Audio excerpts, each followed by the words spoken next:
In this video, I'm going to be going over the Brown Leghorn Chicken, and be sure to stay till the end because I'm going to be talking about the egg laying capabilities and some health issues. Hi there, welcome to the Happy Chicken Coop YouTube channel. Thanks for joining me today. Be sure to like the video, subscribe to the YouTube channel. Also be sure to subscribe to our website, thehappychickencoop.com. If you subscribe using the link in the description, you'll receive a free ebook on the 10 best egg laying chicken breeds. All right, without further ado, let's get into it. The Brown Leghorn is a favorite of the poultry industry because she is such a hard-working girl. If you have the space, some of these girls would certainly keep you in eggs very nicely. So let's go ahead and talk about the history and background of this chicken. The Leghorn chicken is originally from the Tuscany area of Italy. The name of the Leghorn is the corrupted name of the seaport of Livorno, not too far off from Florence. They were originally called Italians. How the original Leghorns came to be, no one really knows. It is most likely a product of breeding between several local fowl of the area, perhaps slightly refined by the local farmers. The Leghorns first made their way to America thanks to Captain Gates, who originally brought brown Leghorns back from one of his voyages in 1852.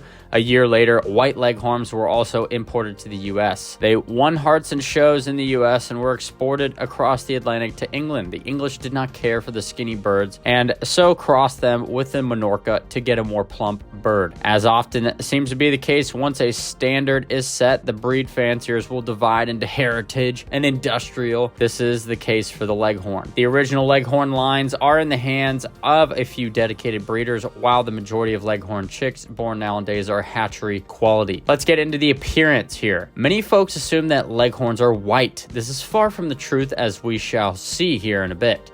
Leghorns have the typical Mediterranean build, a slimly built body with large wattles and combs to keep them cool. The combs can be large and somewhat floppy, or they can have a rose comb. A rose comb was a modification bred into them in the early days of their American journey. It's much better suited to the colder and harsher winters found in many northern states. The comb and wattles are red and the earlobes are white. The eyes are an orange-red color and the beak is yellow horn-colored. The skin of the bird and the shanks are yellow. Each foot will have 4 toes. The brown leghorn probably has the most colorful plumage of the leghorn family and can be roughly divided into light brown and dark brown. The ladies are a medium reddish brown with a slightly darker wing coloration. The breast is a pale salmon color. Tail feathers are a darker brown tending towards black. The boys show orange hackles and saddle feathers with black stripes in the center of the feathers. It's almost like a partridge pattern. Now let's get into the standard here. The variations of the Leghorn were admitted to the American Poultry Association as follows. In 1874, black, brown, and white single comb. In 1883, light and dark brown rose comb. In 1886, white rose comb. In 1889, red and black tailed red Colombian single comb. In 1894, buff and silver single comb. In 1981, buff silver, gold duckweed, and black rose comb. As you can see, there are several varieties to choose from now. The APA designation is Mediterranean class,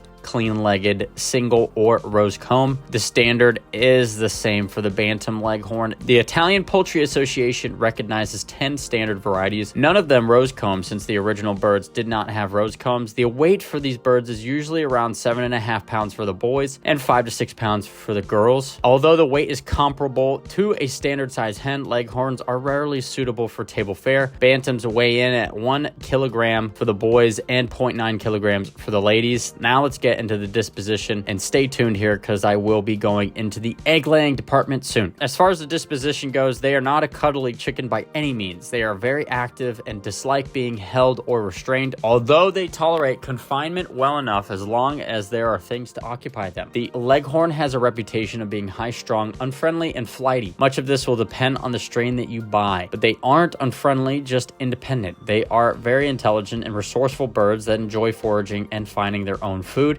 This trait helps keep the feed bills down and improve the feed conversion ratio. They're kept in a low or stress-free environment. They will be quite content, but they are good flyers and will roost in trees if allowed to. They don't enjoy or thrive in cold environments. They were born to be hot chicks and enjoy warmer weather much better. As with all livestock, they benefit from having shade and fresh water available at all times. Now, let's get into this egg-laying department. The Leghorns are historically one of the best laying hens in the world. They can put out 300 plus eggs per year. Their eggs are white and large size, averaging 3 plus eggs per week. This is not as many as white leghorns, who can lay 4 eggs per week. This amazing egg output has worked against them as far as the poultry industry goes. They are one of the breeds that are used in barn or battery situations, neither of which is good for hens. Broodiness has almost been eliminated in this hardworking hen. It would be exceptional if you happen to have a broody leghorn. A few other sources say they make awful mothers, which is highly probable. Leghorn chicks are quick to grow in their feathers and mature, but they won't be ready to lay until 18 to 20 weeks. Now let's get into some health issues. Just kidding. They're a healthy and vigorous bird with no underlying health issues. The combs and wattles can be subject to frostbite in the colder state, so preventative measures will be needed to be taken if you don't have rose comb birds. So is this the right chicken for you? Since leghorns can be a bit noisy, neighbors should be far away to avoid potential conflicts between you and them. They are not a pushy or assertive bird, so care should be taken when selecting flock mates. Breeds such as Barnvelders, Feverels, and Welsummers, which we've actually done a video on, would do well with leghorns. We have mentioned that they can be confined, but if they have insufficient room or become bored from lack of stimulation, they will be a bit more difficult to handle. In the right environment, where they can free range or at least part of the day, they will reward you with lots of lovely eggs and a low feed bill. They really aren't suitable for children as they dislike being held or petted. It's just not their nature. They have kept a lot of their natural independence and so dislike being captive or confined. If you want hens that are prolific egg layers, low maintenance and independent, then the brown leghorn may be your bird. If you like this video, please check out this video over here. That's going to do it for us here at the Happy Chicken Coop. Thanks for listening. If you find our content interesting, if you learned something new, please be sure to like the video and subscribe to the YouTube channel. And with that, I hope you have a great day,